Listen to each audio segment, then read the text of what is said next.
How to review filtered comments on TikTok. Hello everyone, I am Bishaka and welcome to our channel. Now let's get right into the tutorial. First things first, go ahead and open the TikTok application on your device and make sure you are signed in. Now, tap on your profile icon at the bottom of your screen and then tap on the three lines on the top right of your screen. Here, tap on the settings and privacy option you see there, and under the account tab, you will see the option for privacy. Tap on that, and in here, under the interactions tab, you will see the option for comments.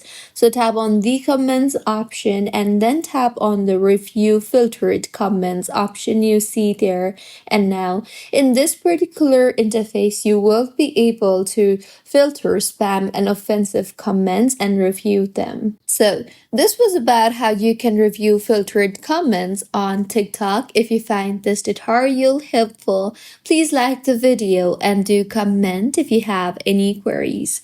Also, do subscribe to our channel for more helpful tutorials like this. See you on the next one.